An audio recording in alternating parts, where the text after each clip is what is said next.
अनोशो talk. Gita दर्शन अध्याय 18 number 6।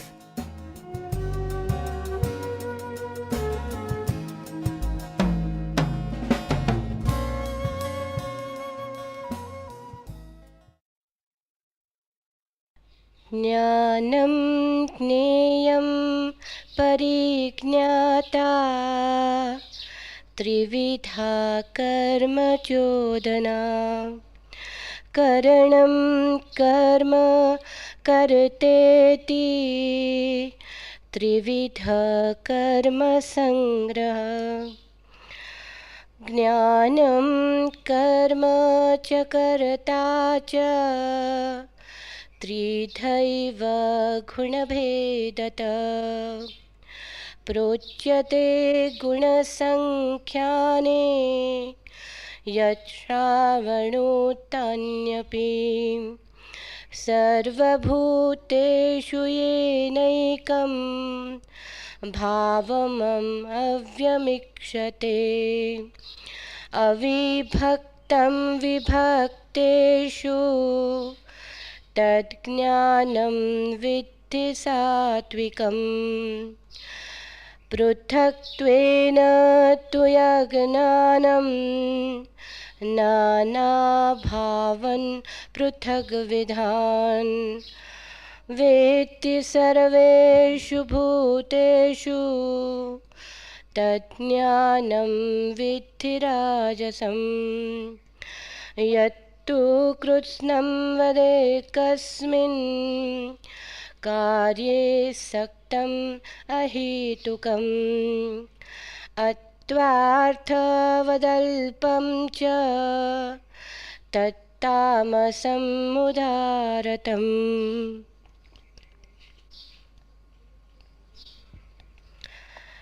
तथा हे भारत, ज्ञाता, ज्ञान और ज्ञेय ये तीनों तो कर्म के प्रेरक है, अर्थात इन तीनों के संयोग से तो कर्म में प्रवृत्त होने की इच्छा उत्पन्न होती है, और कर्ता, करण और क्रिया ये तीनों कर्म के संग्रह है, अर्थात इन तीनों के संयोग से कर्म बनता है। उन सब में ज्ञान और कर्म तथा कर्ता भी गुणों के भेद से सांख्य शास्त्र में तीन तीन प्रकार से कहे गए हैं, उनको भी तू मेरे से भली प्रकार सुन। हे अर्जुन, जिस ज्ञान से मनुष्य पृथक पृथक सब भूतों में एक अविनाशी परमात्मा भाव को विभाग रहित समभाव से स्थित देखता है, उस ज्ञान को तो तू सात्विक जान। और जो ज्ञान अर्थात जिस ज्ञान के द्वारा मनुष्य संपूर्ण भूतों में भिन्न भिन्न प्रकार के अनेक भावों को न्यारा न्यारा करके जानता है, उस ज्ञान को तू राजस जान। और जो ज्ञान एक कार्य रूप शरीर में ही संपूर्णता के सदृश आसक्त है, तथा जो बिना युक्ति वाला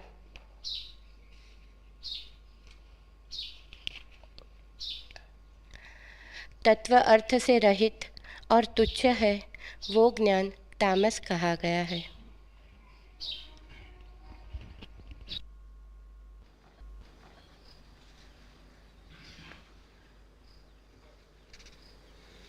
पहले कुछ प्रश्न। पहला प्रश्न, आपकी ओर देखने से निष्काम कर्म का चमत्कार नजर आता है, लेकिन अपनी ओर देखने से वह एक असंभावना जैसा दिखता है, ऐसा क्यों? जिस प्रेम से मेरी तरफ देखते हो उसी प्रेम से अपनी तरफ देखो। जिस श्रद्धा से मेरी तरफ देखते हो उसी श्रद्धा से अपनी तरफ देखो, फिर जरा भी फासला न रह जाएगा। फिर तुम्हें अपने भीतर भी वही दिखाई पड़ेगा जो मेरे भीतर दिखाई पड़ता है। प्रेम की आंख चाहिए। असली बात श्रद्धापूर्ण हृदय, प्रेम से भरी आंख। लेकिन इन संसार में सबसे कठिन बात यही है, अपने को ही प्रेम से देखना। दूसरे के प्रति प्रेम रखना कठिन है, इतना कठिन नहीं। दूसरे के प्रति श्रद्धा रखना बहुत कठिन है, पर फिर भी असंभव नहीं। सध जाता है, सधते सधते सध जाता है। लेकिन अपनी तरफ श्रद्धा के भाव से देखना बड़ी असंभव सी बात लगती है। लेकिन जिस दिन वो असंभव घटता है, उसी दिन जीवन में कुछ घटा ऐसा जानना। आंखें दूसरे को तो देख पाती क्योंकि दूसरा बाहर है, स्वयं को नहीं देख पाती क्योंकि स्वयं तो आंखों के भीतर छिपा है। वहां जाने के लिए तो आंख बंद करनी होगी। दूसरे की तरफ जाने के लिए तो यात्रा करनी पड़ती है जीवन ऊर्जा को। अपने तक आने के लिए सब यात्रा छोड़नी पड़ेगी, शांत और स्थिर होकर बैठ जाना पड़ेगा। उस स्थिरता के क्षण में ही स्वयं से मिलन होगा। बहुत कठिन है लेकिन असंभव नहीं, घटता है। और ये मैं तुमसे कहूँगा, जब तक वो तुम्हारे भीतर न घट जाए तब तक तुम कितनी ही श्रद्धा करो किसी पर, उससे सहारा भला मिले, उससे मंजिल पूरी ना होगी।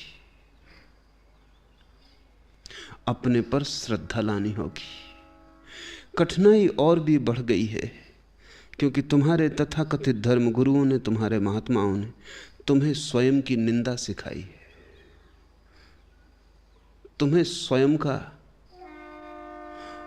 अपमान सिखाया है। तुम्हें स्वयं को ही तिरस्कृत करने की भावना सिखाई है। उन्होंने तुमसे यही कहा है कि तुम महापापी हो, चोर हो, बेईमान हो, झूठे हो, अंधेरे में हो, हिंसक हो। तुम्हारे भीतर उन्होंने नरक को चित्रित किया है। अग्नि की लपटें ही लपटें बताई। तुम्हारे भीतर स्वर्ग के राज्य की तरफ तो उन्होंने इशारा नहीं किया। कभी कोई जीसस, कभी कोई बुद्ध, महावीर इशारा करता है, लेकिन वो आवाज खो जाती है लाखों महात्माओं के शोरगुल में। महात्मा का सारा धंधा इस बात पर निर्भर है कि तुम्हें निंदित करे। तुम जितने निंदित हो जाते हो, जितने भयभीत हो जाते हो, जितने घबरा जाते हो, उतना ही तुम महात्मा की शरण में चले जाते हो। तुम जितने अपराध भाव से भर जाते हो, उतना ही तुम्हारा शोषण किया जा सकता है। मंदिर मस्जिदों में, गुरुद्वारों में झुके हुए लोग बड़ी गहन अपराध की भावना से झुके, प्रार्थनाएं कर रहे हैं कि हम पतित हैं, तुम पतित पावन हो। ध्यान रखना, अगर तुम पतित हो तो पतित पावन से कभी तुम्हारा मिलन ना होगा, क्योंकि समान से ही समान मिलता है। तुम अगर पतित ही हो तो मिलन संभव नहीं। तुम्हें भी पतित पावन होना पड़ेगा। परमात्मा से मिलना हो तो परमात्मा की उद्भावना तुम्हें अपने भीतर भी करनी होगी, वही तुम्हारी पात्रता बनेगी। जिस दिन तुम भी इस उद्घोष से भरोगे कि मैं भी परमात्मा हूं, यह कोई अहंकार नहीं है, यह सीधा सत्य है। तुम भी परमात्मा हो, उसी के अंश हो। छोड़ो निंदा, छोड़ो अपने प्रति दूषित कलुषित भाव, भूलो नरक को। जैसे जैसे तुम अपने प्रति सद्भाव से भरोगे, अपने को स्वीकार करोगे, वैसे वैसे तुम पाओगे कि स्वर्ग के राज्य के द्वार खुलने लगे। और बड़ा चमत्कार तो यह है कि जितना तुम अपने को पतित समझोगे, उतने पतित होते जाओगे, क्योंकि तुम्हारे विचार ही तो तुम्हारे जीवन को निर्मित करते हैं। तुम जितना अपने को बुरा समझोगे, उतना अपने आचरण में अपने को बुरा तुम्हें सिद्ध करना भी पड़ेगा, नहीं तो खुद की ही समझ गलत होने लगेगी। तुम अपने को बेईमान समझते हो, इससे और बेईमानी पैदा होती, और बेईमानी पैदा होती। तुम अपने को और बेईमान समझते हो, उससे और बेईमानी पैदा होती। मनस्विद कहते हैं कि अगर पापी व्यक्ति को भी, बुरे व्यक्ति को भी सारे लोग यही याद दिलाएं कि तू पापी नहीं, उसके चारों तरफ की हवा उससे एक ही बात कहे कि तू परमात्मा है, पुण्यात्मा है। अगर पाप हो भी गया है तो वो कृत्य है एक, वो तेरा स्वभाव नहीं है, वो भूल है, वो तेरा कोई स्वरूप नहीं है। 1000 काम आदमी कर रहा है, एक भूल हो जाती, इससे कोई पापी नहीं हो जाता। कभी कोई आदमी बीमार हो जाता है, इसलिए बीमारी तुम्हारा स्वभाव नहीं हो जाती। कि कभी बुखार आ गया था तो तुम्हारा बुखार स्वभाव हो गया कि अब तुम जब भी मंदिर में जाओ, जब भगवान को कहो कि मैं बुखार हूं और तुम महाचिकित्सक हो। ये बकवास बंद करो। कभी आदमी बुखार से भर जाता है, कभी क्रोध से भी भर जाता है, पर ये दुर्घटनाएं हैं, ये तुम्हारा स्वभाव नहीं है। ये भूल चूक है, ज्यादा से ज्यादा अपराध इसमें कुछ भी नहीं है। कमजोरियां होंगी, पाप कुछ भी नहीं। इन्हें गौण करो, इन पर ज्यादा ध्यान मत दो। अगर तुमने इन्हीं को ध्यान दिया तो इन्हीं को पोषण मिलेगा। तुम ध्यान तो अपने स्वभाव पर दो, अपने निर्विकार पर दो, अपने निर्दोष पर दो। धीरे धीरे तुम पाओगे अपने ही प्रेम में गिरने लगे, अपने ही प्रेम में गिरने लगे, अपने में ही रस आने लगा, अपने ही जीवन का अंतर्गीत उठने लगा, अपने भीतर ही सुवास अनुभव होने लगी। और जैसे ही भीतर सुवास अनुभव होगी फिर बढ़ती चली जाती, फिर तुम्हारे जीवन चेतना की धारा बदल जाती। ज्ञानी तो एक ही बात दोहराते हैं, तत्वमसि श्वेत केतु। तू भी वही है श्वेत केतु। जो वहां आकाश में है वही तेरे अंतर आकाश में है। उसको हीन मत कर, उसको छोटा मत मान, उसकी निंदा मत कर। क्या फर्क पड़ता है कि तुम्हारे भीतर के परमात्मा ने एक दिन पान खा लिया, कोई पाप नहीं हो गया। कि एक सुंदर स्त्री को राह से निकलते देखकर तुम्हारे भीतर के परमात्मा पर थोड़ी सी बदली छा गई, कुछ पाप नहीं हो गया। सूरज पर इतनी बदलियां छाती रही हैं, इससे कोई सूरज का प्रकाश नष्ट नहीं हो जाता है। इससे सूरज कोई चिल्ला चिल्ला के रो रो के छाती नहीं पीटता है कि मेरे चारों तरफ बदलियां छा गई, मैं महापापी हो गया।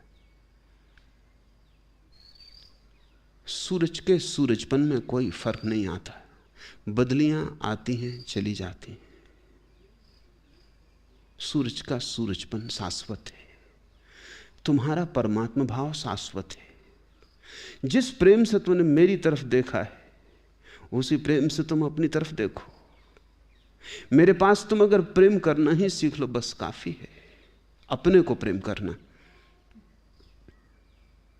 ये बात उल्टी लगेगी क्योंकि तुम्हें तो महात्मा समझाते हैं दूसरों को प्रेम करो।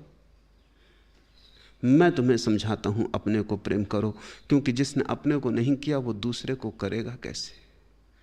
उस करने में कहीं ना कहीं धोखा होगा। जब घर में ही रोशनी नहीं है तुम उसे दूसरे पर कैसे डालोगे? भीतर का दिया जलता हो तो किसी दूसरे की आंख में भी उस ज्योति की झलक आ सकती। भीतर का दिया ही ना जलता हो तो तुम दूसरों पर कैसे रोशनी डालोगे? मैं तुमसे नहीं कहता दूसरों को प्रेम करो, उससे ही तुम भटके हो। मैं तुमसे कहता हूं तुम अपने को प्रेम करो। तुम जिस दिन अपने को प्रेम करोगे तुम पाओगे दूसरे को प्रेम करने के अतिरिक्त अब कोई उपाय ना बचा। तुम्हारे भीतर प्रेम की लहरें उठेंगी, उसके अतिरिक्त तुम्हारे पास कुछ बचा नहीं जो तुम दूसरे को दे सको।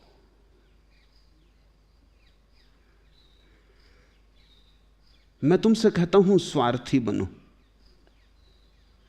तुम्हें परार्थी बनाने वालों ने तुम्हें बिल्कुल बिगाड़ दिया। मैं तुमसे कहता हूं स्वार्थी बनो, क्योंकि स्व का अर्थ जान लेना ही धर्म है और कुछ भी नहीं। स्वार्थ धर्म है, लेकिन तुम घबराते हो स्वार्थ शब्द सुन के ही कि तो बात ही पाप की हो गई, परार्थ। और जिसने जीवन में स्वार्थ ना साधा उसके जीवन में परार्थ कैसे आएगा? जो अपना ही ना हो पाया वो किसका हो पाएगा? जो अपने को भी गरिमा और गौरव से न भर पाया वो किसके गौरव के गीत गा सकेगा? उसके तो जीवन में बीज ही नहीं है। वृक्ष की तो बात ही छोड़ दो, भूमि पर आधार ही न रख रहे, भवन कहां खड़ा होगा? गुरु के पास अगर कोई एक घटना घटनी चाहिए तो वो ये है कि तुम गुरु के प्रेम से धीरे धीरे समझो अपना प्रेम। गुरु को बाहर देखो, और गुरु वही है जो तुम्हें धीरे धीरे तुम्हारे प्रेम में डाल दे, और एक दिन तुम्हारे पैरों में वो गति आ जाए, और तुम्हारी आंखों में वो रोशनी आ जाए, और तुम्हारा हृदय एक नए अहोभाव से धड़कने लगे। तब तुम पाओगे कि जीवन की पूरी प्रक्रिया और हो गई। कल तक तुम भूलों पर ध्यान देते थे, अब तुम स्वभाव पर ध्यान देते हो। जिसको तुम ध्यान देते हो वो परिपुष्ट होता है। जहां ध्यान जाता है वहीं तुम्हारी जीवन धारा पोषण करती है। भूल पर ध्यान दोगे, भूलें बढ़ती जाएंगी, भूल परिपुष्ट होंगी। ध्यान भोजन है। भूल को गौण करो, ध्यान स्वयं पर दो, अस्तित्व पर दो, कृत्य पर नहीं, स्वभाव पर। कृत्य में भूल हो सकती, तुम्हारे स्वभाव में तो अहिर्निश परमात्मा वास कर रहा है, वहां कभी कोई भूल नहीं हुई। तुम्हारे होने में तो कोई भी भूल नहीं है, तुम्हारे करने में भूल हो सकती। करने की भूल सपने से ज्यादा नहीं है। जैसे रात तुमने सपना देखा कि किसी की हत्या कर दी, अब सुबह तुम छाती पीट कर रोते नहीं, नहीं तुम चिल्लाते फिरते हो कि मैं महापापी हूं। सपना सपना था। कृत्य सपने से ज्यादा नहीं है। यही माया का सिद्धांत है कि जो तुम करते हो वो सपने से ज्यादा नहीं है, जो तुम हो वह सत्य है।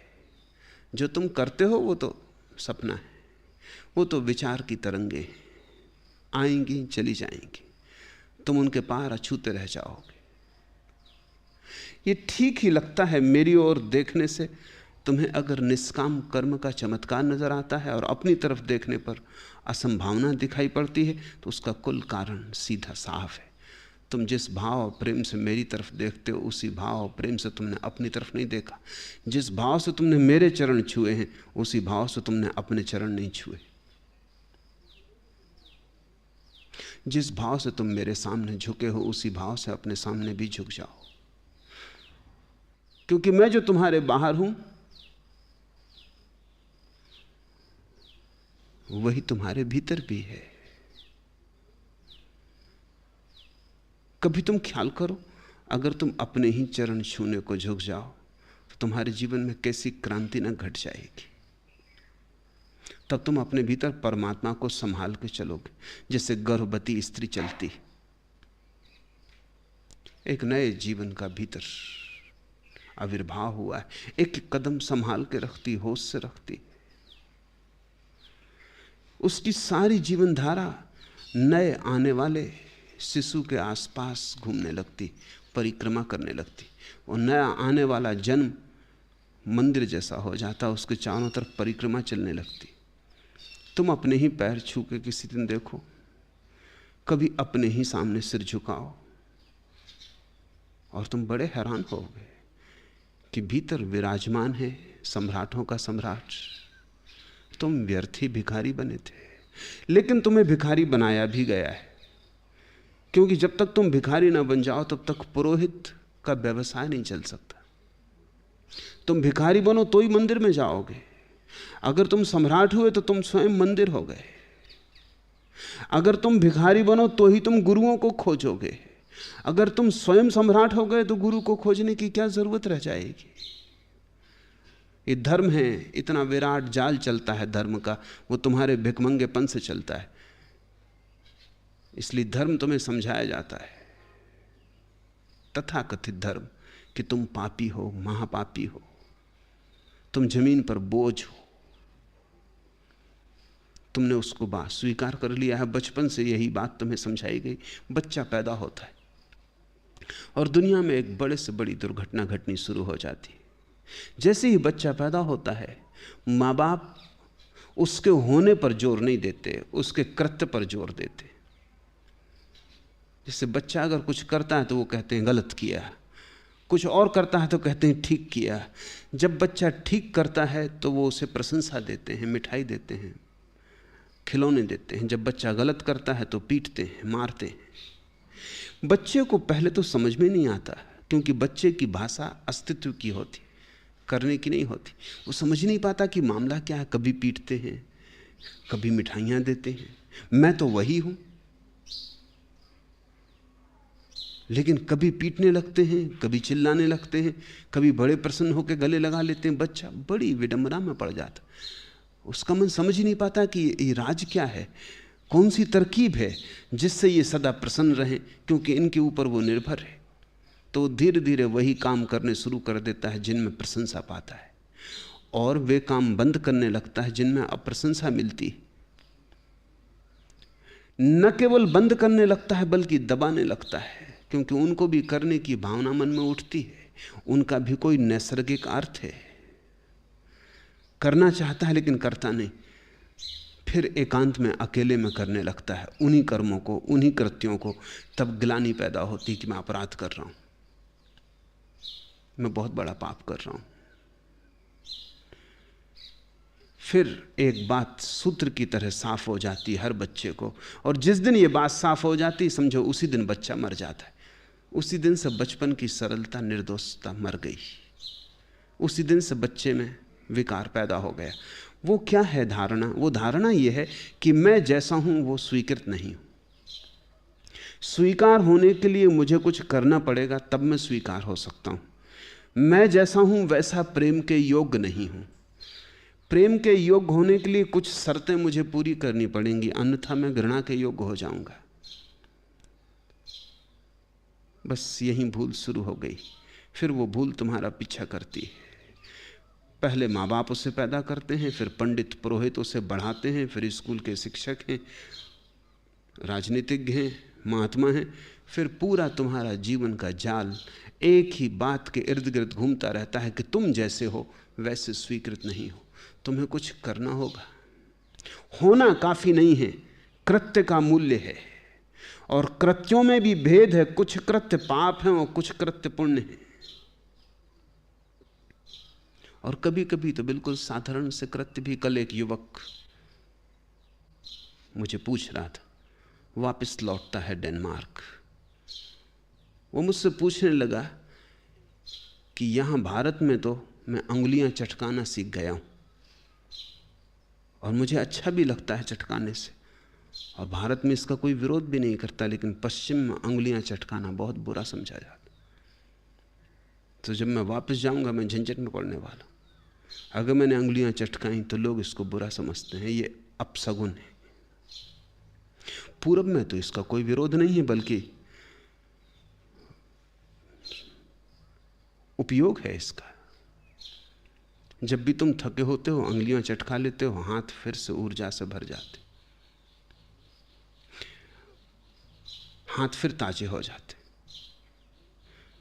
लेकिन पश्चिम में इसका विरोध है। वो विरोध भी इसी कारण है। कारण वही है कि तुम जब किसी के सामने हाथ चटकाते तो उसका मतलब यह कि वो तुम्हें थका रहा है, तुम ऊब जाहिर कर रहे हो। कोई तुमसे बात कर रहा है और तुम अंगुलियां चटका रहे हो, उसका मतलब यह कि तुम जमाई ले रहे हो उसके मुंह के सामने, जो कि अपशगुन है, सुसंस्कार नहीं। दोनों के पीछे कारण तो वही है, लेकिन एक तरफ उसको स्वीकार कर लिया गया है, एक तरफ अस्वीकार कर दिया गया है। तो पश्चिम में अगर उंगली चटकानी है तो वो युवक मुझसे बोला तो फिर मुझे एकांत में ही चटकानी पड़ेगी, वो मैं सीधे सबके सामने नहीं चटका सकता।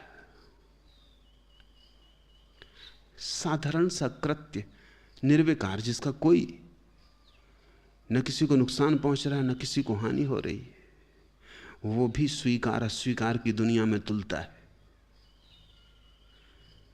तुम ऐसी ऐसी बातों को स्वीकार अस्वीकार करते हो जिनका कोई भी निहित मूल्य नहीं है, पर इसका परिणाम यह होता है कि बच्चे के भीतर एक दरार पड़ गई। वो आधा अस्वीकृत हो गया, आधा स्वीकृत हो गया। फिर वो ये जान के भी हैरान होता है कि कभी कभी वही कृत्य दूसरों के सामने अस्वीकार किए जाते हैं, घर के ही लोगों के सामने अस्वीकार नहीं किए जाते। एक बच्चा खेल रहा है, दौड़ रहा है, ऊधम कर रहा है, परिवार के लोग कोई फिक्र नहीं करते, लेकिन घर में मेहमान आ रहे हैं कि उसे डांट टपट शुरू हुई। उसकी समझ के बाहर होता है कि जो अभी क्षण भर पहले बिल्कुल ठीक था, वो क्षण भर बाद अचानक गड़बड़ क्यों हो गया। मेहमान के आने से क्या फर्क पड़ रहा है। इसका मतलब ये हुआ कि तुम एक और धारणा उसके भीतर पैदा कर रहे हो कि तुम्हें एकांत में एक तरह से हो सकते हो, दूसरों के सामने दूसरे तरह से होना है। तुम एक झूठा आदमी पैदा कर रहे हो जिसमें एक झूठा चेहरा लगा के जाना पड़ेगा। संसार में जाना है, बाजार में जाना है, समाज में जाना है, तो तुम्हें बहुत से मुखौटे उपयोग करने पड़ेंगे। इन्हीं मुखौटों में तुम्हारी आत्मा खो गई है और एक बहुत बहुमूल्य बात तुम्हें विस्मृत हो गई है कि तुम जैसे हो परमात्मा को वैसे ही स्वीकृत हो, अन्यथा तुम होते ही नहीं। उपनिषदों का ये वचन तत्वमसि श्वेत केतु इसी बात की उद्घोषणा है। इस वचन पर पूरा का पूरा शिक्षा शास्त्र रूपांतरित हो सकता है। इस एक वचन पर पूरी दूसरी तरह की संस्कृति निर्मित हो सकती है।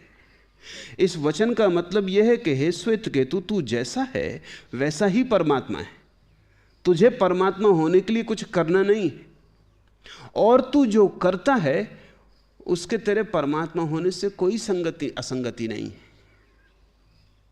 इसका क्या मैं ये कह रहा हूं कि बच्चों को हम कहें कि तुम्हें जो करना हो तुम करो? नहीं, वो तो संभव ना होगा, व्यवहारिक भी ना होगा। बच्चे को हमें यह धारणा देनी चाहिए कि तुम तो स्वीकृत हो, तुम्हारे प्रति हमारा प्रेम तो बेशर्त है, तुम्हारे करने न करने से हमारे प्रेम में कोई फर्क नहीं पड़ता, लेकिन हम तो तुम्हें प्रेम करते हैं, सारी दुनिया तुम्हें प्रेम नहीं करती। इस दुनिया से अगर तुम्हें प्रेम पाना हो तो तुम्हें कृत्य और अकृत्य का ख्याल रखना होगा, लेकिन हमारी तरफ से तुम पूरे स्वीकृत हो। तुम अगर पाप भी करोगे, महापाप भी करोगे, तो भी हमारे प्रेम की धारा में क्षण भर भी, बूंद भर की भी कमी ना होगी। हम तुम्हें वैसे ही प्रेम किए चले जाएंगे। तुम चाहे मंदिर में विराजमान हो जाओ सिंहासन पर, और चाहे कारागृह में बंद रहो, हमारा प्रेम तुम्हारे प्रति एक सा रहेगा। प्रेम से तुम्हारे कृत्यों का कुछ लेना देना नहीं, लेकिन दुनिया को तुमसे कोई प्रेम नहीं है। दुनिया को तुम्हारे कृत्यों से मतलब है। सारी दुनिया तुम्हारे माता पिता नहीं है, न तुम्हारे मित्र हैं, न तुम्हारे प्रेमी हैं। वहां तो तुम जाओ तो उनसे तुम्हारा संबंध कृत्य का है, हमसे तुम्हारा संबंध होने का है। एक बार बच्चे को यह पता चल जाए कि उसका होना पूरा का पूरा स्वीकार करने वाला भी कोई है, तुमने उसके जीवन से निंदा हटा दी, तब उसके जीवन में कभी भी आत्मनिंदा ना होगी। मैं सद्गुरु उसी को कहता हूं कि जो माँ बाप से नहीं हो पाया वो कर दे। तुम उसके पास आओ, वो तुम्हारी निंदा ना करे। रोज घटना घटती। परसों एक युवक ने आके कहा कि मुझे शराब पीने की आदत पड़ी है। वो बहुत घबराया हुआ था, छूटती नहीं। तो मैंने उसका, तू फिक्र मत कर, ऐसी छोटी सी आदत के लिए इतनी क्या फिक्र, इतनी क्या चिंता लेनी, शराब ही पीता ना, कोई किसी का खून तो नहीं पी रहा। उसका सिर जो नीचे झुका था ऊपर उठ गया। उसने कहा कि नहीं, किसी का कोई हानि नहीं कर रहा हूं, अपनी ही हानि कर रहा हूं, लेकिन छूटती नहीं। मैंने कहा तू उस पर ध्यान ही मत दे, तू ध्यान पर ताकत लगा।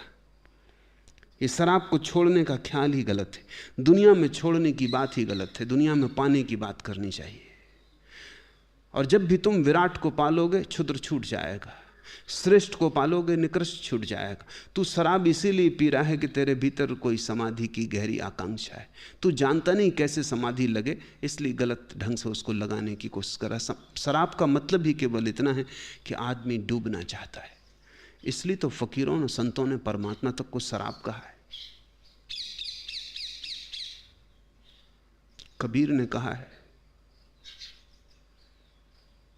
सकल कलारी भई मतवारी, मधुआ पी गई बिन तौले।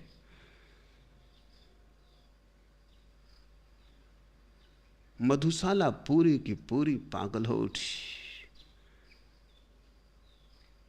कि बिना तौले लोग शराब पी गए। अब परमात्मा की शराब भी कोई तौल तौल के पीनी पड़ती, वो भी कोई तौलने की बात है। वो तो जब पी गए तो पी गए, पूरी पी गए। संतों ने परमात्मा को शराब कहा है, समाधि को शराब कहा है। कारण शराब में कुछ बात है मेरे देखने में यही आया है कि जो लोग भी शराब की तरफ उत्सुक होते हैं वो जरा सी चूक कर रहे हैं, बड़ी जरा सी चूक। उन्हें ध्यान की तरफ उत्सुक होना था, उनकी गहरी आकांक्षा ध्यान की है। इसलिए मेरे अनुभव में ऐसा आया कि जिसने कभी शराब नहीं पी है वो शायद ध्यान कर भी ना पाए, उसके भीतर आकांक्षा नहीं। वो शराब तक नहीं पिया है, ध्यान क्या खाक करेगा? उसे बेहोश होने की, मस्त होने की धारणा ही नहीं है। डूबने का उसने मजा ही नहीं जाना है, उसको रस ही नहीं आया, स्वाद ही नहीं पकड़ा है। तो मेरे पास उस तरह के लोग भी आ जाते हैं, वो कहते हैं हम शराब भी नहीं पीते, सिगरेट भी नहीं पीते, पान भी नहीं खाते, शाकाहारी हैं, समय पर सोते हैं, समय पर उठते, लेकिन जीवन में कोई आनंद नहीं। क्या तुम सोचते हो इन सब बातों से जीवन में आनंद होने का कोई भी संबंध है? तुम सिगरेट ना पियो, इससे क्या आनंद होने का कोई संबंध है? सिगरेट न पीने से आनंद होने का कौन सा संबंध है? किस मूढ़ ने तुम्हें समझाया कि तुम सुबह ठीक रोज समय पर उठाते हो, इससे तुम्हारा कोई जीवन में आनंद हो जाएगा? नहीं, तुम्हें पता ही नहीं है। शराबी मुझे स्वीकृत है क्योंकि मैं जानता हूं कि उसकी शराब के कृत्य में भूल हो सकती है, लेकिन शराब की आकांक्षा में भूल नहीं। उसने गलत शराब चुन ली है, इतनी भर भूल है। उसे ठीक शराब चुननी थी, वो हम चुना देंगे, वो हम उसे पकड़ा देंगे। वो ठीक मधुशाला में आ गया, अब भाग ना पाएगा। वो शराबी युवक मुझसे कहने लगा कि यही मुसीबत है, आपसे बचने का उपाय नहीं है। कई दफे सोचता हूं छोड़ दूं सन्यास, शराब नहीं छूटती, सन्यास छोड़ दूं, लेकिन कैसे छोड़ूं? मैं शराब छोड़ने को कहता भी नहीं, मैं कहता हूं हम बड़ी शराब बनाने की कला सिखाते हैं, घर घर भट्टी खोलने की कला सिखाते हैं। अपनी ही बना लो, पी लो और बिना तौले पी जाओ, छूट जाएगी शराब। मेरे देखे गलत कृत्य सिर्फ इसीलिए जीवन में है कि उनके द्वारा तुम कुछ पाना चाहते हो, तुम्हें होश नहीं है, वो उनसे मिलेगा नहीं। शराब से कहीं समाधि मिली, थोड़ी देर के लिए विस्मरण मिलेगा, और बड़ा महंगा। शरीर को नुकसान होगा, मन को नुकसान होगा। और ये भी संभावना है कि अगर ये बहुत ज़्यादा शराब चलती रही तो तुम्हारा होश इतना खो जाए कि तुम्हें समाधि की तरफ जाने में पैर ही डगमगाने लगे, उस तरफ तुम कभी जा ही ना सको। कृत्य का कोई बहुत मूल्य नहीं है, तुम्हारे होने का मूल्य। तुम्हारा होना इतना मूल्यवान है, इतना परम मूल्य है उसका, कि तुम क्या करते हो इसका हम कहाँ हिसाब रखें। उस पर ध्यान देते हैं, भीतर तो परमात्मा खड़ा दिखाई पड़ता है। हाथ में भला हो कि तुम सिगरेट पी रहे हो, अब सिगरेट पे ध्यान दें कि भीतर के परमात्मा पर ध्यान दें। पंडित पुरोहित का जोर हाथ की सिगरेट पर है, ज्ञानियों का जोर भीतर के परमात्मा पर है। हम तो भीतर के परमात्मा को पुकारेंगे। अगर वो पुकार सुन ली गई, सिगरेट हाथ से छूट जाएगी। वो छूट जानी चाहिए, छोड़ने की जरूरत नहीं आनी चाहिए, छूट जानी चाहिए। हम तो भीतर की शराब पिलाएंगे, बाहर की छूट जाएगी। छोड़ने के लिए हमारी कोई जल्दी भी नहीं है, कोई आग्रह भी नहीं है। छूटनी चाहिए, ये सहज ही फलित होगा, ये तुम्हारा कृत्य नहीं होगा। जिस आंख से तुमने मेरी तरफ देखा है, उसी आंख से अपनी तरफ देखो, और जिस हाथों से और जिस श्रद्धा से तुमने मेरे पैर छुए, उसी श्रद्धा और उन्हीं हाथों से अपने पैर छुओ। मैं तुम्हारे भीतर भी हूं, बस उसी दिन रूपांतरण शुरू हो जाता है।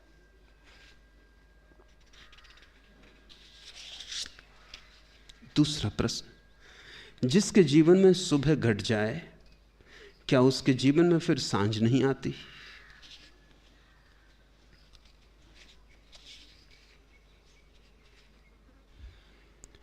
जिसके जीवन में सुबह घट जाए, उसके जीवन में सांझ तो आती है, लेकिन सांझ जैसी मालूम नहीं पड़ती। जिसके जीवन में आनंद घट जाए, उसके जीवन में भी दुख आता है, लेकिन दुख जैसा मालूम नहीं पड़ता। बुद्ध के पैर में भी कांटा चुभे तो पीड़ा होगी, शायद तुमसे थोड़ी ज्यादा ही हो, क्योंकि तुम्हारी संवेदना बुद्ध जैसी नहीं हो सकती। बुद्ध की संवेदनशीलता तो बिल्कुल शुद्ध है, तुम्हारी संवेदनशीलता तो कठोर है। बुद्ध के पैर में कांटे का चुभना तो कमल की पखुरी में कांटे का चुभना है। तुम्हारा पैर तो जड़ है।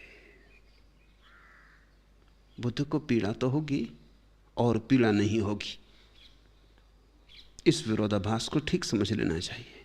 बुद्ध पीड़ा को तो जानेंगे, लेकिन बुद्ध को पीड़ा नहीं होगी। सांझ तो आएगी, लेकिन सुबह बनी रहेगी। सांझ सुबह के चारों तरफ आ जाएगी, लेकिन सुबह को स्थानांतरित ना कर पाएगी।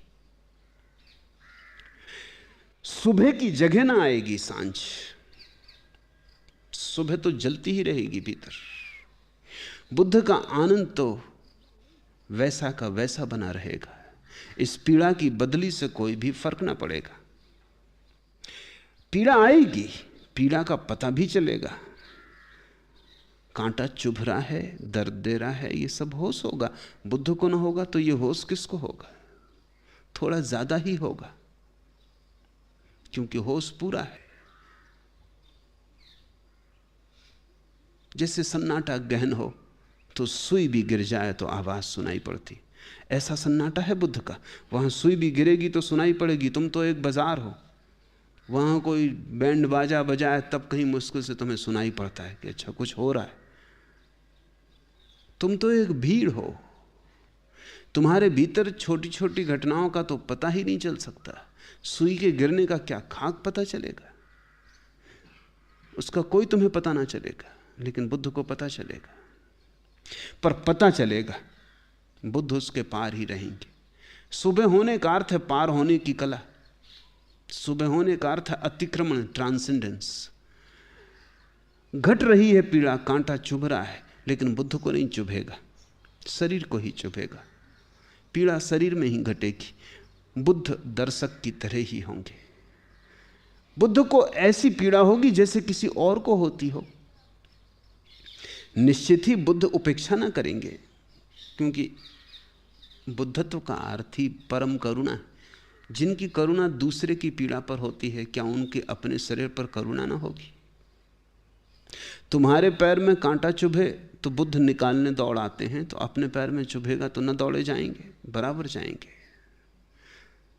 तुम जैसे दूर हो ऐसा ही अपना शरीर भी दूर है।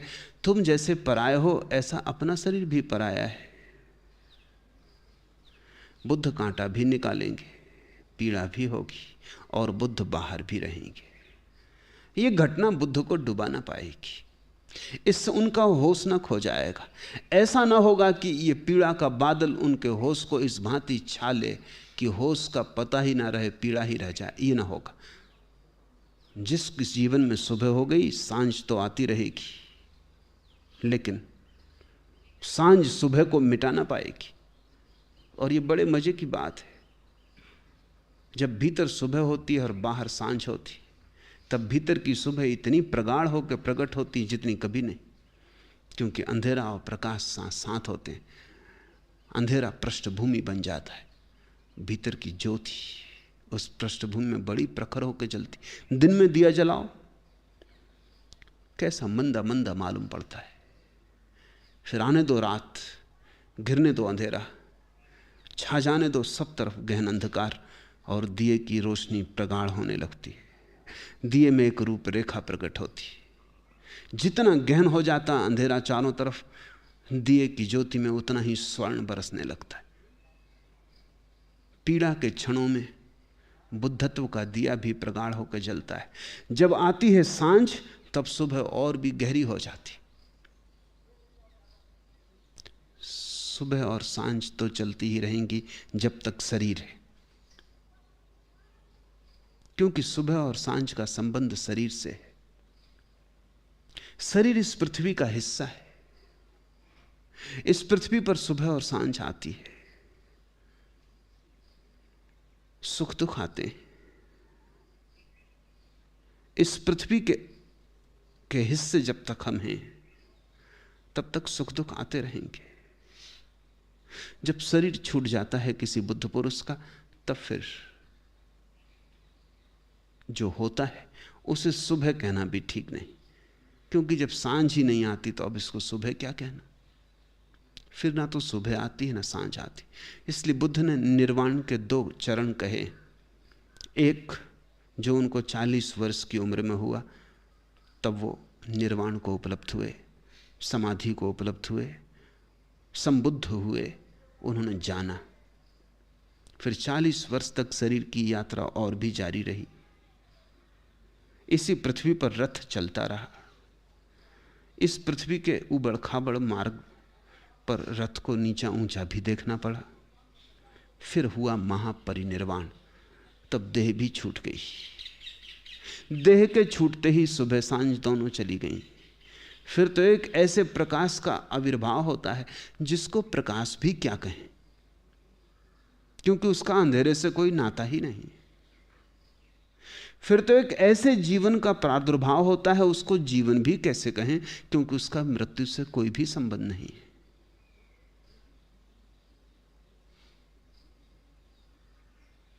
इसलिए बुद्ध उस संबंध में बिल्कुल चुप रह जाते, कुछ भी नहीं कहते, क्योंकि जो भी कहेंगे उसी में भूल हो जाएगी। हमारे सभी शब्द विरोधियों से बंधे। कहो प्रकाश, अंधेरा याद आता है। कहो प्रेम, घृणा याद आती है। कहो मित्र, शत्रु की स्मृति बन जाती। हमारे सब शब्द विरोधी से जुड़े। कहो जीवन, मृत्यु खड़ी। जो भी कहोगे शब्द में, उसका विपरीत शब्द ही उसकी सीमा बनाता है, परिभाषा बनाता है। अगर तुमसे कोई पूछे प्रकाश क्या, तो तुम यही कहोगे ना कि जो अंधेरा नहीं। तो अंधेरा परिभाषा है प्रकाश की। बड़ी बेबूझ दुनिया है। कहो जीवन क्या है, तो तुम यही कहोगे ना कि जो मृत्यु नहीं। जीवन की परिभाषा मृत्यु से करनी पड़ती।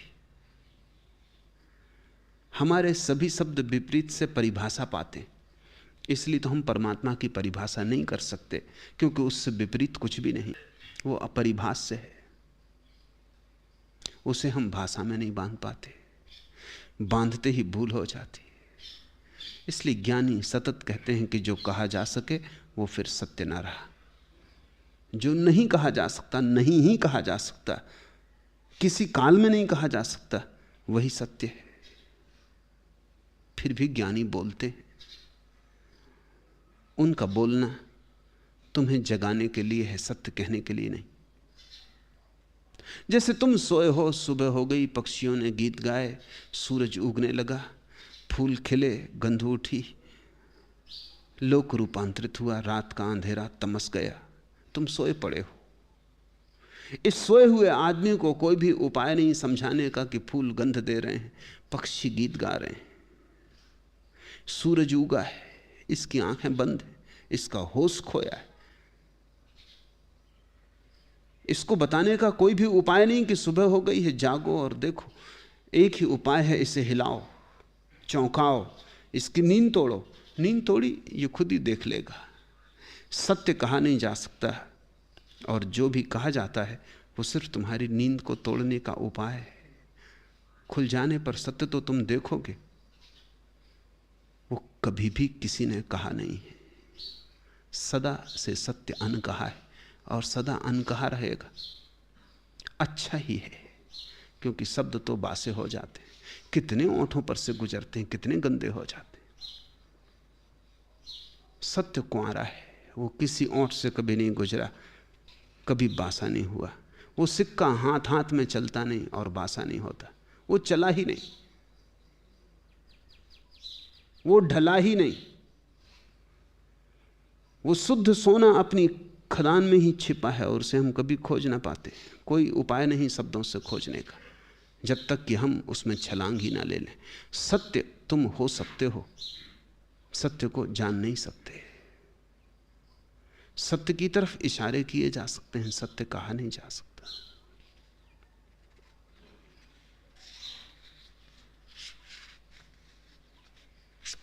तीसरा प्रश्न, आपने कल कहा एक साधे सब सधे, कोई भी एक साध लो सब सध जाता है। क्या कुछ भी ना साधें तब भी सब सध जाता है? वो तो बहुत बड़ी साधना है। कुछ भी न साधे। अगर वो सध गया सब सध जाएगा। लेकिन तुम शब्दों की भ्रांति में मत पड़ जाना। कुछ भी न साधने का मतलब ये नहीं होता कि खाली बैठे रहना, क्योंकि खाली बैठे में तुम खाली कहां होते हो, हजार विचार चलते। चुप बैठे होते हो, चुप कहां होते हो, मन तो गूंजता ही चला जाता है। न मालूम कितनी कहानियां, न मालूम कितनी वासनाएं, न मालूम कितने जाल। कुछ न करते वक्त भी तुम कुछ नहीं करते हो। कितने कृत्य, कितनी बेचैनियां भीतर उबलती हैं। कुछ न करना तुम्हारा, अगर सच में ही कुछ न करना हो तो परम दशा है, उससे ऊपर फिर कुछ भी नहीं। अगर तुम साध सको, न करने को साध सको, तो उससे ऊपर कोई भी साधना नहीं है, वो तो परम योग है।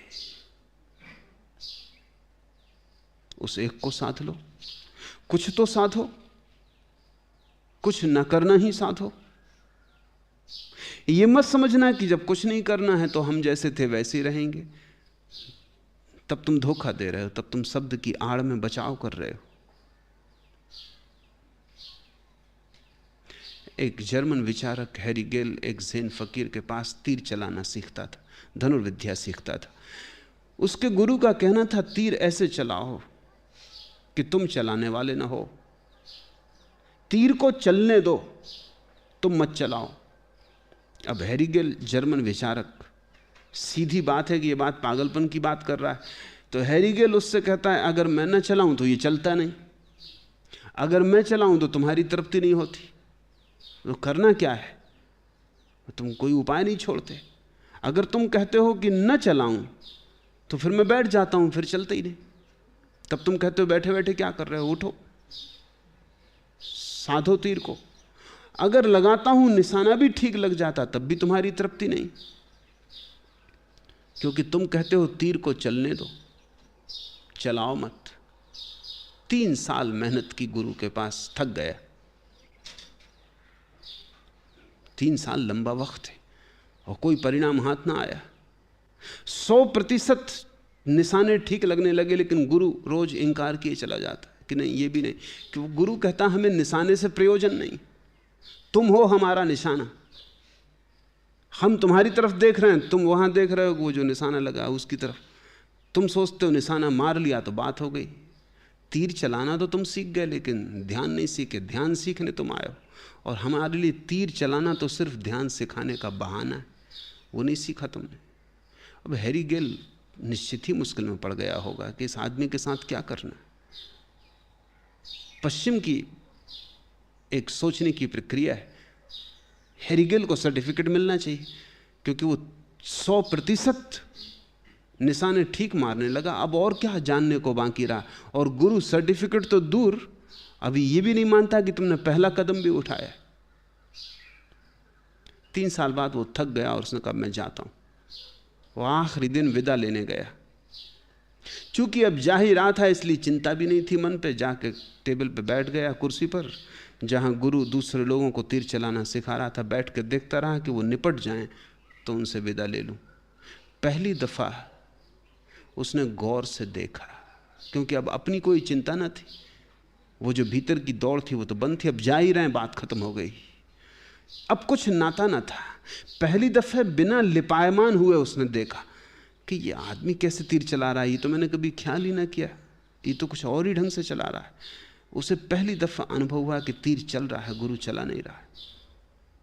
रखता है, हाथ खींचता है, लेकिन गुरु वहां नहीं, जैसे कोई दूसरी ही ऊर्जा चला रही।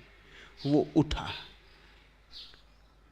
कहना ठीक नहीं है कि उठा, क्योंकि उसे पता ही नहीं कि वो कब उठ गया।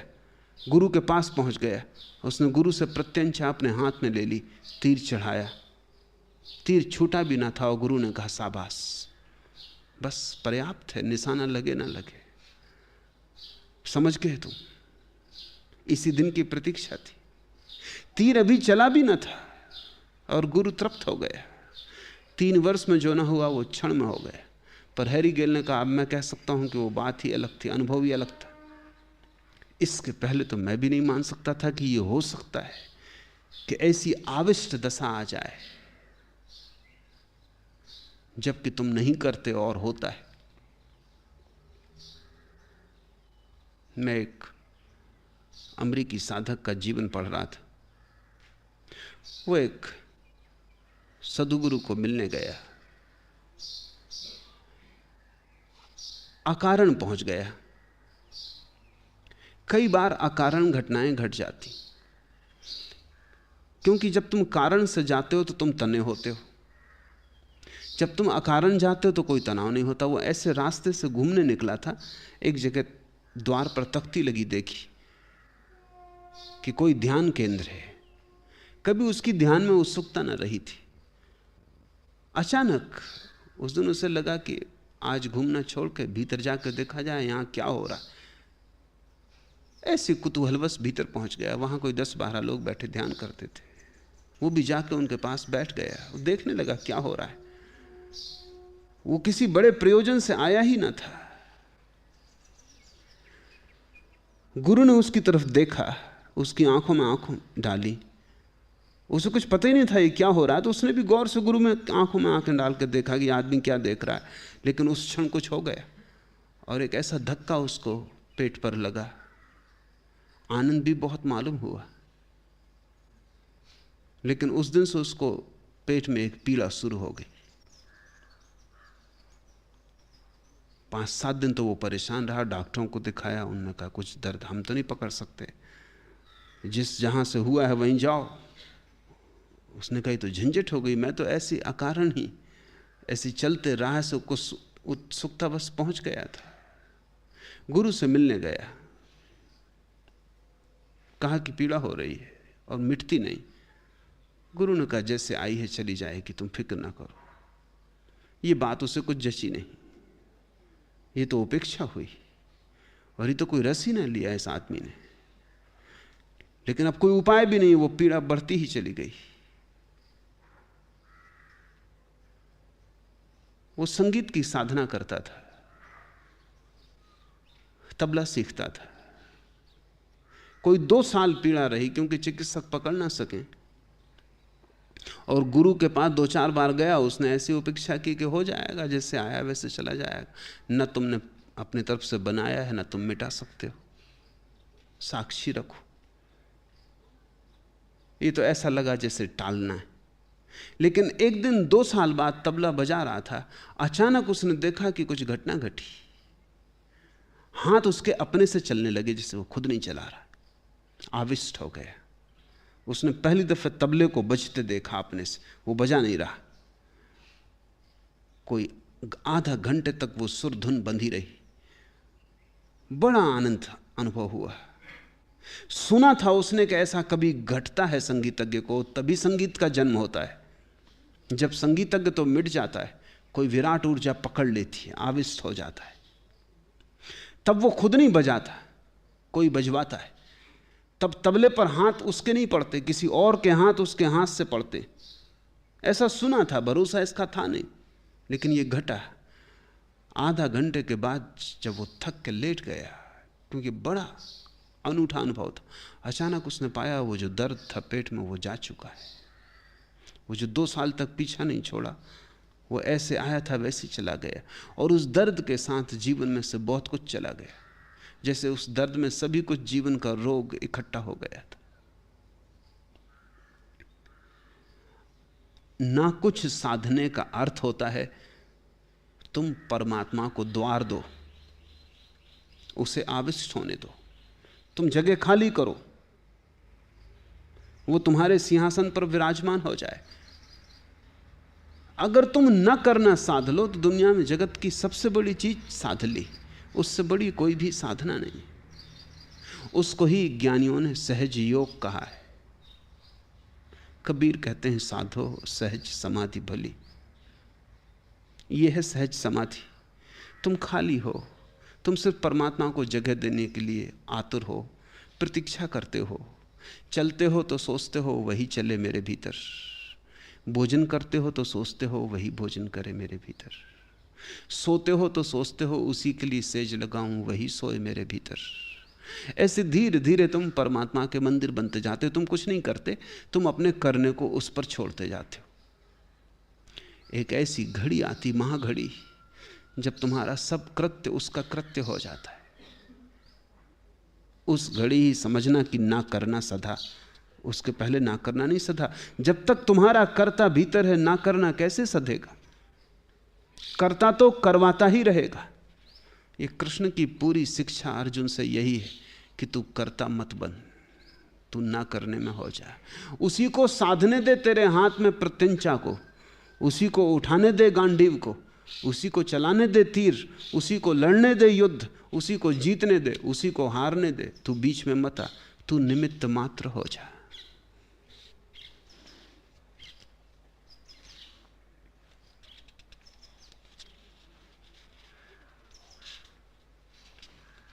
पांचवा प्रश्न, आप कहते हैं जो व्यक्ति साक्षित्व को उपलब्ध होता है उसकी समस्त वासनाएं और विकार मिट जाते, तब क्या यह संभव है कि ऐसा मुक्त पुरुष भी हत्या जैसे वासनाजन्य और विकारग्रस्त कृत्य में उतर सके?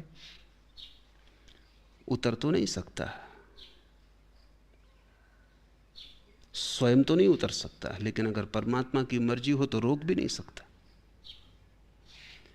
क्योंकि जब तुम मिट ही गए तो करने वाला भी ना बचा, रोकने वाला भी ना बचा। फिर जो हो, फिर ऐसा व्यक्ति तो ऐसा हो जाता है जैसे बादल हवाएं जहां ले जाएं। तुम ये नहीं कह सकते कि वो क्या नहीं कर सकता और क्या करेगा। वो बचा ही नहीं, उसके सारे विकार शून्य हो गए, वो तो खाली शून्य ग्रह हो गया। अब उसमें परमात्मा की हवाएं जिस भांति बहें बहें, न तो करने वाला कोई बचा, न रोकने वाला कोई बचा। रोकने वाला भी करने वाला ही है, तो जरूरी नहीं कि उससे ऐसे कृत्य हों, लेकिन अगर परमात्मा की मर्जी हो तो होंगे। लेकिन तब वो ये नहीं कहेगा मैंने किए, न तो वो अपने कृत्यों से कोई गुण गौरव लेगा और न अपने कृत्यों से कोई निंदा लेगा। न तो वो दान करते समय सोचेगा कि मैं कोई महान कार्य कर रहा हूं, और न हिंसा करते वक्त सोचेगा कि मैं कोई महापातक कर रहा हूं। वो है ही नहीं, वो बीच से हट ही गया। अब परमात्मा की जो मर्जी वो करवा ले। संभव है कि परमात्मा को जरूरत हो। परमात्मा जब भी मैं कहता हूं तो मेरा मतलब होता है समष्टि, ये सारे अस्तित्व को जरूरत हो।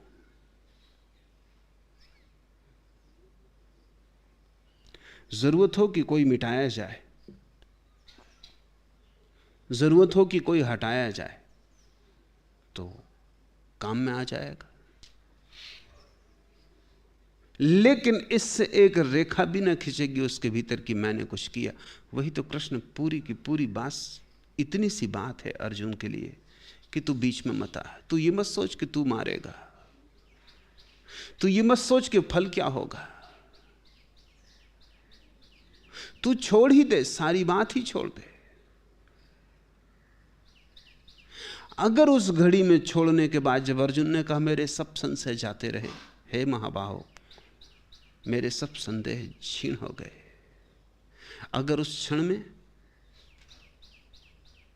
समष्टि की यही आकांक्षा होती कि वो संन्यास्त हो जाए, तो वो उठा होता, रथ से उतरा होता और जंगल चला गया होता। वो नहीं थी इच्छा। जो अर्जुन सोच रहा था कि मैं करूं, वो समष्टि की इच्छा न थी, इसलिए कृष्ण उसको कहे चले गए।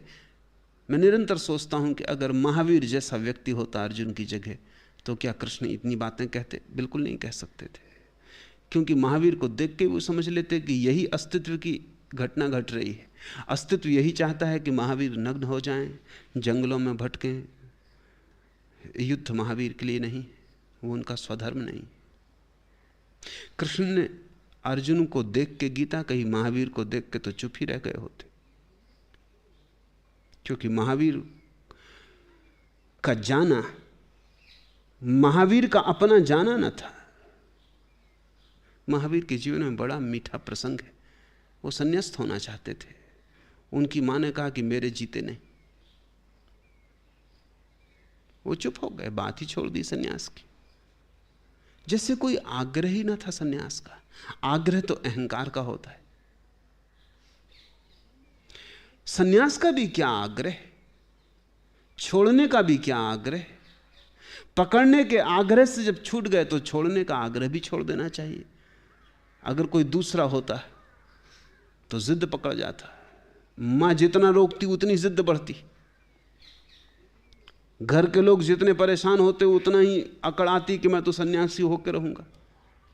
दुनिया में 100 में से 99 सन्यासी दूसरों की वजह से हो जाते हैं, रोकने वालों की वजह से।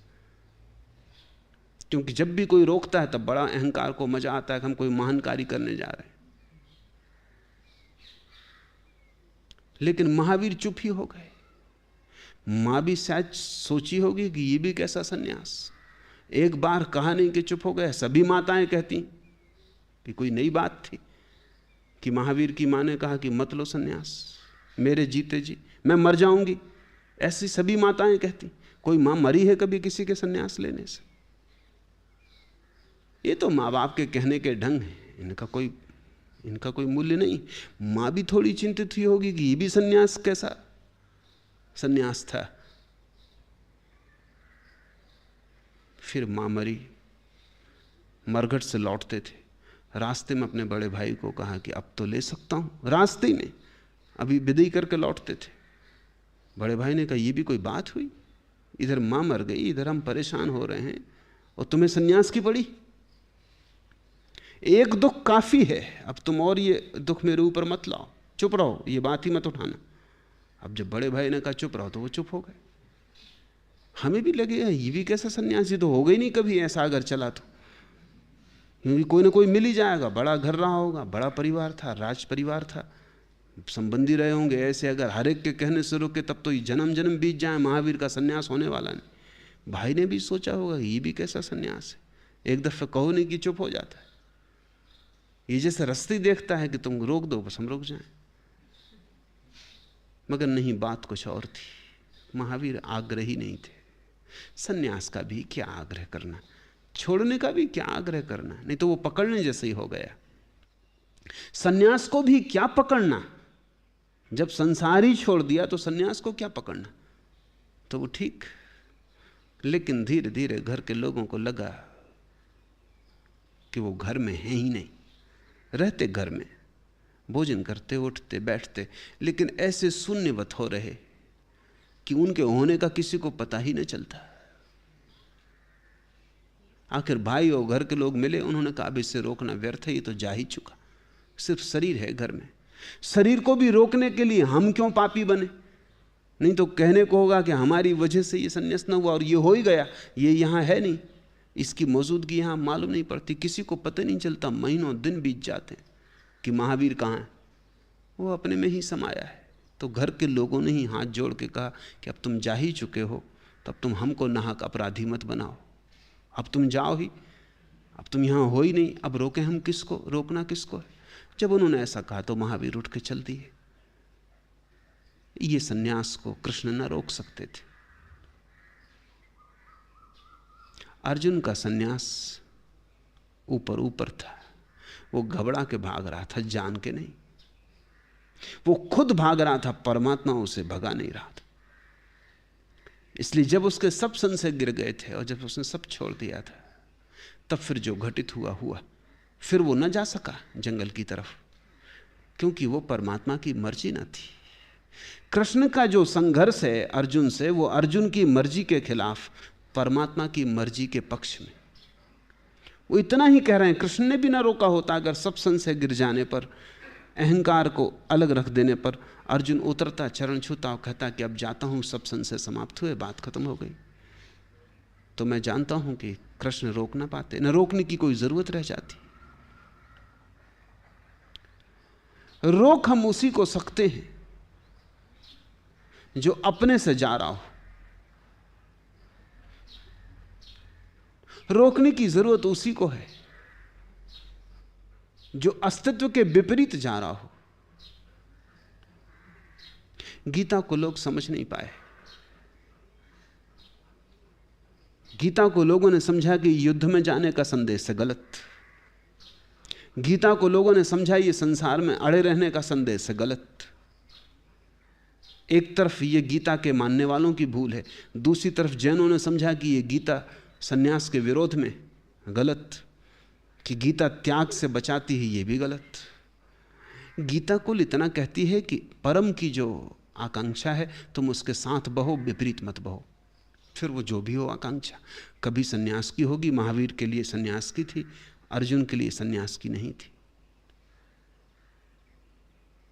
जो परम की आकांक्षा हो। नदी की धार के विपरीत मत बहो, बस नदी की धार के साथ हो रहो। फिर नदी पूरब जा रही हो तो पूरब, नदी पश्चिम जा रही तो पश्चिम। अब कुछ नदियां पश्चिम जाती हैं, कुछ पूरब जाती। गंगा पूरब की तरफ भागी जा रही, नर्मदा पश्चिम की तरफ भागी जा रही। विपरीत नहीं है वो। जो आदमी गंगा में बह रहा है वो पूरब की तरफ बहेगा, जो आदमी नर्मदा में बह रहा है वो पश्चिम की तरफ बहेगा, लेकिन दोनों नदी के साथ बह रहे हैं, दोनों एक हैं। गीता को जो ठीक से समझेगा, गीता का कुछ भी संदेश नहीं है, इतना ही संदेश है कि परमात्मा की धारा के विपरीत मत बहना, स्वभाव के अनुकूल बहना। इसलिए कृष्ण बार बार कहते हैं स्वधर्मे निधनम श्रेया। वो जो स्वयं का भीतर का आत्यंतिक धर्म है उसमें मर जाना भी बेहतर। पर धर्मो भया भया। और दूसरे का धर्म वो चाहे सफलता ले आए, जीवन दे, तो भी भयपूर्ण, उसमें मत जाना।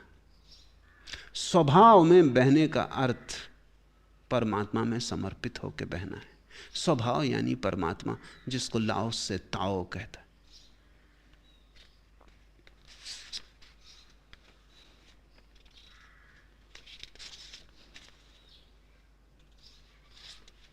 आखिरी प्रश्न। आप कहते हैं साक्षी भाव से निमित्त मात्र होकर यदि कोई हत्या भी करे तो उसे न कर्म बंध होगा और न कोई पाप लगेगा, लेकिन किसी भी प्राणी को कष्ट देने पर या उसकी हत्या करने पर उस प्राणी को पीड़ा तो होगी ही, तो उसके दुख की तरंगों का कार्य कारण के नियमानुसार क्या परिणाम होगा? ये थोड़ा सा सूक्ष्म लेकिन समझने योग्य और अत्यंत जरूरी सवाल है। बात बिल्कुल ठीक है। तुम ज्ञान को उपलब्ध हो गए। परम की मर्जी यही थी कि तुम युद्ध में जाओ, तुम गए। तुमने अर्जुन की तरह महाभारत का युद्ध किया, उसमें लोग मरे, तुमने काटे, उनको पीड़ा हुई। तुम्हारे ज्ञान से उनकी पीड़ा तो ना रुकेगी। तुम साक्षी भाव से कर रहे हो, इससे उन्हें मरने में कोई मजा तो ना आएगा। मरने में तो पीड़ा उतनी ही होगी, तुम चाहे साक्षी भाव से करो, चाहे तमस भाव से करो, तुम चाहे परमात्मा पे छोड़ के करो, चाहे खुद करो, मरने वाले को तो इससे कोई फर्क ना पड़ेगा। वो तो दोनों हालत में पीड़ित होगा। तो सवाल यह है कि उसे जो पीड़ा हो रही उसका क्या परिणाम होगा? उसका परिणाम होगा उसी को होगा, पीड़ा उसको हो रही, वही जिम्मेवार है। अब इसे तुम थोड़ा समझो। ऐसा समझो कि अर्जुन मारने वाला है, बुद्ध मरने वाले, तो क्या बुद्ध को पीड़ा होगी?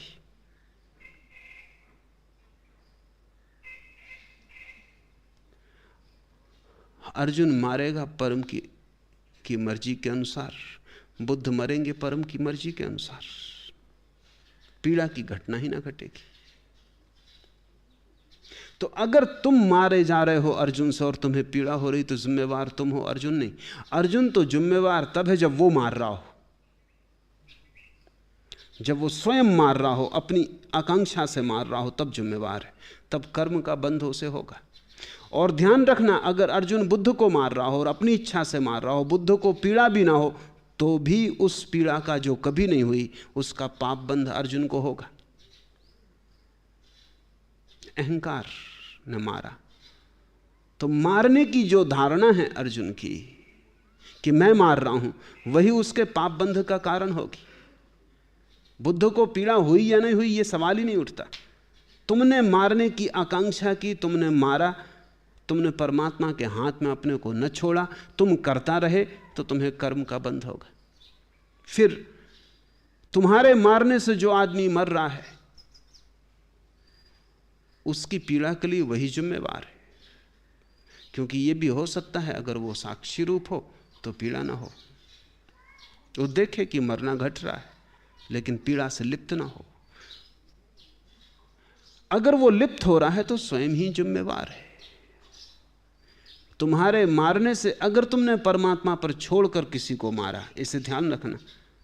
और तुम ऐसा सोच मत लेना कि जिसको भी तुम मार रहे हो परमात्मा पे छोड़ के मार रहे हो। इतना आसान नहीं, धोखा देना आसान है। तुम बिल्कुल ठीक भीतर पहचान सकते हो कि तुम मार रहे हो या परमात्मा के द्वारा यह कृत्य किया जा रहा है। अगर मारने के द्वारा कोई भी पिछला प्रतिशोध लिया जा रहा है तो तुम मार रहे हो, परमात्मा का क्या प्रतिशोध। अगर मारने के द्वारा भविष्य की कोई फलाकांक्षा की जा रही तो तुम मार रहे हो, परमात्मा को भविष्य से क्या लेना देना। अगर यह आदमी मर जाएगा तो तुम प्रसन्न होगे, ना मरेगा तो अप्रसन्न होगे, तो तुम मार रहे हो, परमात्मा को प्रसन्नता अप्रसन्नता क्या। अगर तुम्हें न कोई अतीत की आकांक्षा हो कि कोई प्रतिशोध ले रहे हो, न भविष्य का कोई सवाल हो कि किसी फल की कोई आकांक्षा है, न हार जाओ जीत जाओ कोई फर्क पड़े, तो समझना कि परमात्मा की मर्जी तुम पूरी कर रहे हो, तुम निमित्त मात्र हो। वैसी दशा में अगर यह आदमी मरते वक्त दुख पाता है, पीड़ा पाता है, तो ये इसका अज्ञान है। ये अपने शरीर को समझ रहा है कि मैं हूं, इसलिए शरीर के कटने को समझता है कि मैं मर रहा हूं। ये इस अज्ञान के कारण दुख पा रहा है और इस दुख के कारण भविष्य में और दुख अर्जन करेगा और अज्ञान घनीभूत करेगा और पीड़ित होगा। तुम इसके बिल्कुल बाहर हो गए, तुम्हारा इससे कुछ लेना देना नहीं। अब सूत्र। तथा हे भारत, ज्ञाता ज्ञान और ज्ञेय यह तीनों तो कर्म के प्रेरक हैं, अर्थात इनके संयोग से तो कर्म में प्रवृत्त होने की इच्छा उत्पन्न होती है, और कर्ता करण और क्रिया यह तीनों कर्म के संग्रह हैं, अर्थात इनके संयोग से कर्म बनता है। उन सब में ज्ञान और कर्म तथा कर्ता भी गुणों के भेद से सांख्य ने 3 प्रकार के कहे हैं, उनको भी तू मेरे से भली प्रकार सुन। 2 वर्तुल हैं तुम्हारे जीवन के। भीतर का वर्तुल है ज्ञाता ज्ञान और ज्ञेय, वो विचार का वर्तुल है, जहां तुम जानने वाले हो, जहां कुछ जाना जाता है और जहां दोनों के बीच में ज्ञान घटता है। जब तुम कुछ भी नहीं कर रहे हो तब भी तुम ज्ञाता होते हो, ज्ञान घटता है, ज्ञेय होता है। तुम्हारे अकृत्य में भी विचार का कृत्य तो जारी रहता है, इसलिए विचार तुम्हारे भीतर का कृत्य है। ज्ञाता का अर्थ है कर्ता, विचार का कर्ता, विचारक। ज्ञेय का अर्थ है जिस पर तुम अपने ज्ञाता को आरोपित करते हो, ऑब्जेक्ट, विषय। और दोनों के बीच जो घटना घटती है वो ज्ञान। ये तुम्हारे मन की प्रक्रिया है। तो पहली परिधि तुम्हारे आत्मा के आसपास मन की, एक वर्तुल। फिर दूसरा वर्तुल तुम्हारे शरीर का है। शरीर में दूसरा वर्तुल है कर्ता करण और क्रिया का। जब विचार कृत्य बनता है तब तुम कर्ता हो जाते हो। कोई उपकरण, हाथ, आंख करण बन जाते हैं और बाहर के जगत में कृत्य घटित होता है। कर्ता करण और क्रिया ये तुम्हारा दूसरा वर्तुल है। ऐसा समझो कि मध्य का बिंदु, केंद्र तुम्हारी चेतना है। उसके बाद पहला धुआं इकट्ठा होता है विचार का, ज्ञाता ज्ञेय ज्ञान। फिर जब धुआं और भी सघन हो जाता है, ठोस हो जाता है, तो कृत्य का जन्म होता है। तब कर्ता करण और क्रिया। संसार से तुम्हारा संबंध कर्म का है, इसलिए जब तक तुम कुछ कर्म ना करो तब तक अदालत तुम्हें नहीं पकड़ सकती। अगर तुम बैठ के रोज हजारों लोगों की हत्या करते हो विचार में, तो कोई अदालत तुम पर मुकदमा नहीं चला सकती। वो ये नहीं कह सकती कि आदमी रोज बैठ के बिना 1000 की हत्या किए नाश्ता नहीं करता। मजे से करो, कोई मनाही नहीं है। और तुम अदालत के सामने वक्तव्य भी दे सकते हो कि मैं रोज 1000 की हत्या करके फिर नाश्ता करता हूं, लेकिन विचार में।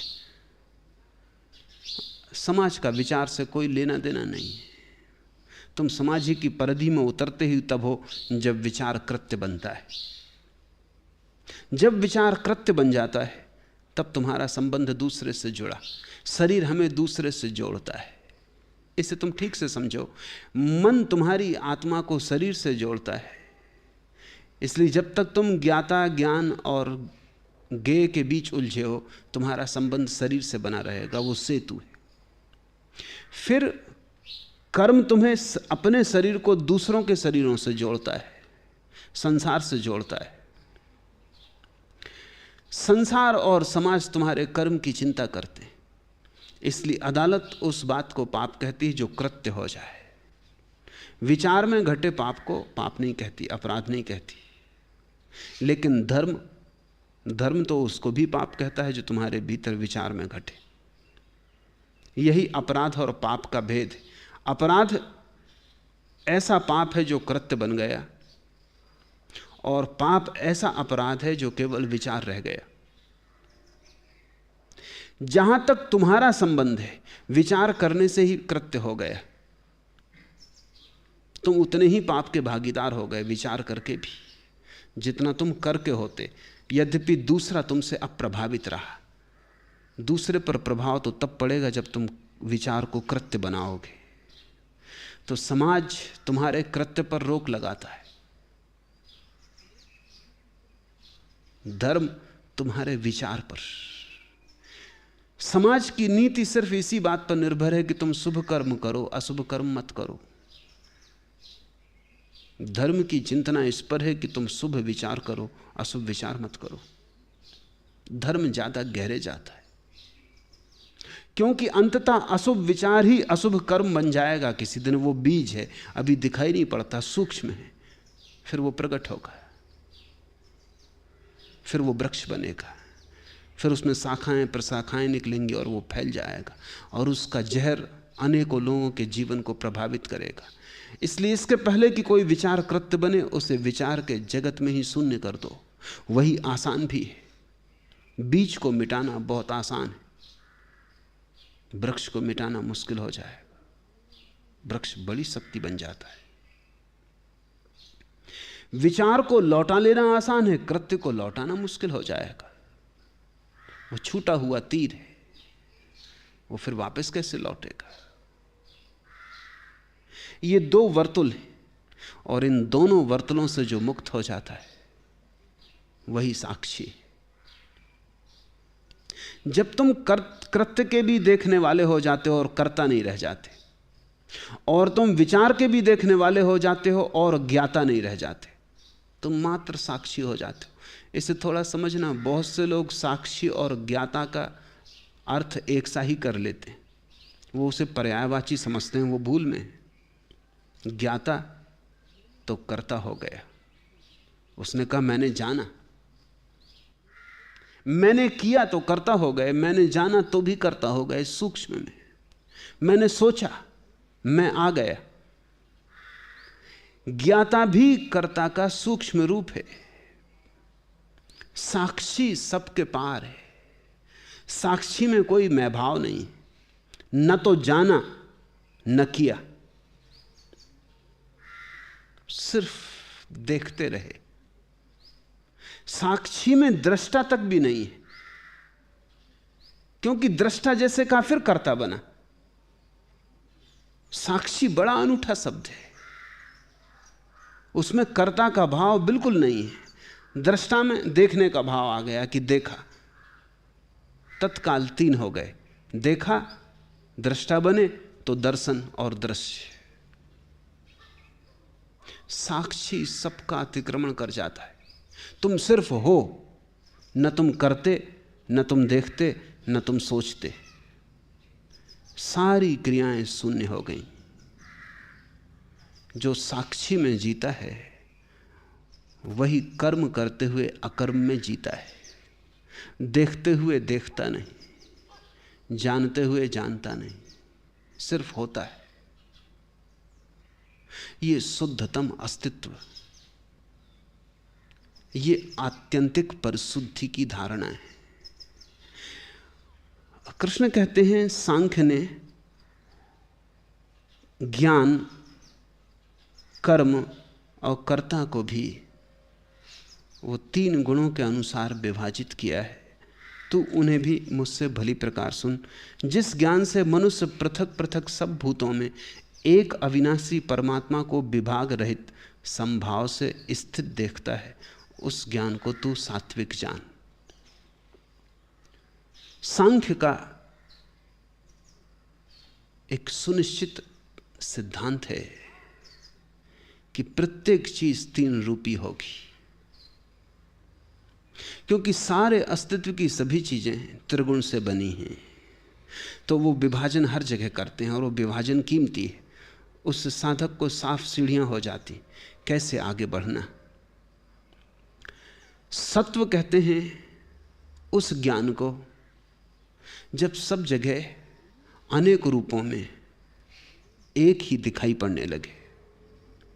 रूप हो अनेक, नाम हो अनेक, सभी नामों में एक ही अनाम की प्रतीति होने लगे और सभी रूपों में एक अरूप झलकने लगे, सभी आकार एक ही निराकार की तरंगें मालूम होने लगे, तब ज्ञान सात्विक। जब अनेक में एक दिखाई पड़े तो ज्ञान सात्विक। और जब मनुष्य संपूर्ण भूतों में अनेक अनेक भावों को न्यारा न्यारा करके जानता है, उस ज्ञान को राजस जान। और जब अनेक अनेक के भांति दिखाई पड़े, अनेक एक की भांति दिखाई पड़े सत्व, अनेक अनेक की भांति दिखाई पड़े तो राजस। भेद दिखाई पड़े, द्वंद्व दिखाई पड़े, विरोध दिखाई पड़े, सीमाएं दिखाई पड़े तो राजस। छत्री की सारी जीवन धारा सीमा से बंधी, वो लड़ता सीमा के लिए, सीमा को बड़ा करने की चेष्टा में लगा रहता है। पर सीमा है। ब्राह्मण का सारा जीवन असीम से बंधा है, लड़ने का कोई उपाय नहीं है, सीमा बनाने की कोई सुविधा नहीं है, परिभाषा करना गलत है। फिर तीसरा है तमस से भरा हुआ व्यक्ति। तीसरे व्यक्ति को हम ऐसा समझें कि उसे न तो एक दिखाई पड़ता न अनेक दिखाई पड़ते, उसे दिखाई ही नहीं पड़ता, वो अंधा है। जैसे दिया बुझा है, दिया तो रखा है पर ज्योति नहीं है, तो नाम मात्र का दिया है, उसको क्या दिया कहना। मिट्टी का दिया रखा है, तेल भरा है, बाती लगी पर ज्योति नहीं है। फिर ज्योति जलती है, थोड़ा सा प्रकाश होता है। अंधेरे में चीजें नहीं दिखाई पड़ती थी, अब अनेक चीजें दिखाई पड़ने लगती, थोड़ा सा प्रकाश है। इस थोड़े से प्रकाश में अनेक का अनुभव होता है। फिर महाप्रकाश का जन्म है, जहां दिए की बाती, दिया, तेल सब खो जाते हैं। बिन बाती बिन तेल, तब सिर्फ प्रकाश रह जाता है। उस प्रकाश में सभी रूप लीन हो जाते। तमस यानी अंधकार, वो शब्द का अर्थ भी अंधकार है। सत्व का अर्थ प्रकाश,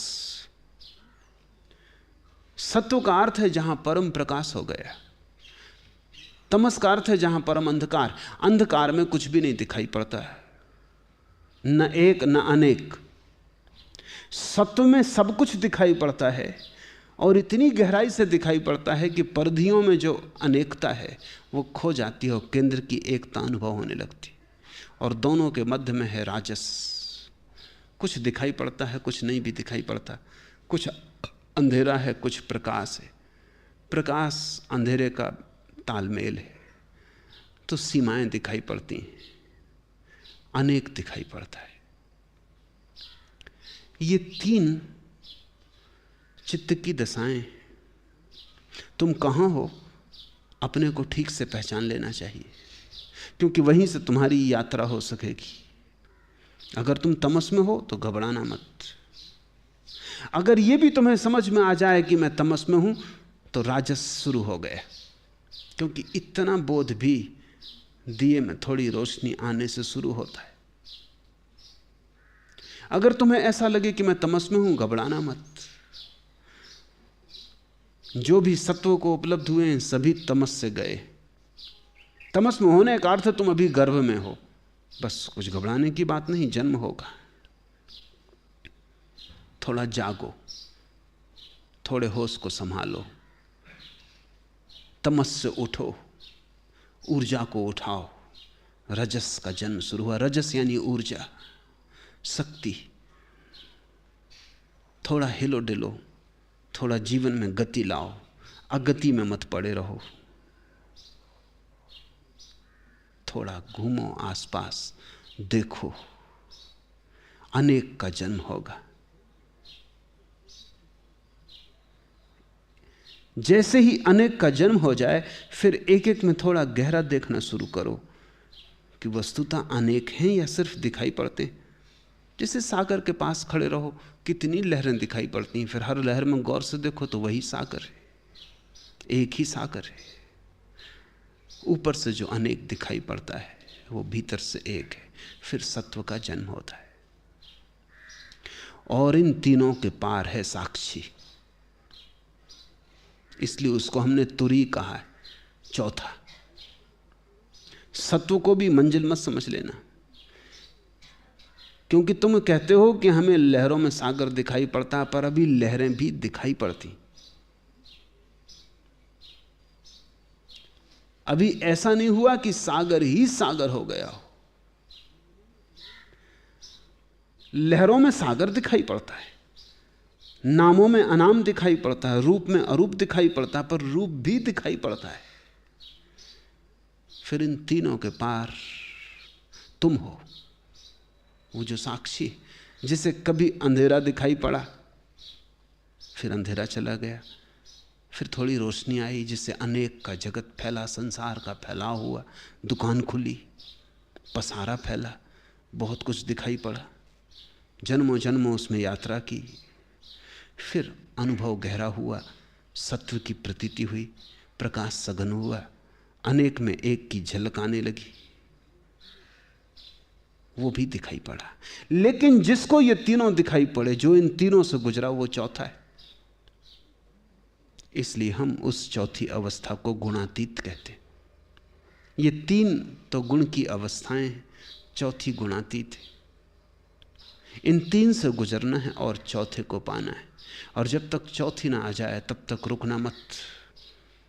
तब तक कहीं ठहरना पड़े तो ठहर जाना, रात भर का विश्राम कर लेना, सराय समझना। तमस को तो समझना ही सराय, सत्व को भी सराय ही समझना। असाधु को तो छोड़ना ही है, साधु को भी छोड़ना है। झूठ को तो छोड़ना ही है, सत्य को भी छोड़ना है, क्योंकि अंततः पकड़ ही छोड़नी। और एक ऐसी चित्त चैतन्य की अंतिम अवस्था में आ जाना है जहां न तो पकड़ने वाला है न पकड़ने को कुछ है, सिर्फ बोध मात्र है। उसको महावीर ने कैवल्य कहा, उसको बुद्ध ने शून्य कहा, उसको पतंजलि तुरी कहते, उसको कृष्ण गुणातीत अवस्था कहते। आज इतना ही।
The responses to sutras and voice recording on this audio format are the copyright of Osho International Foundation.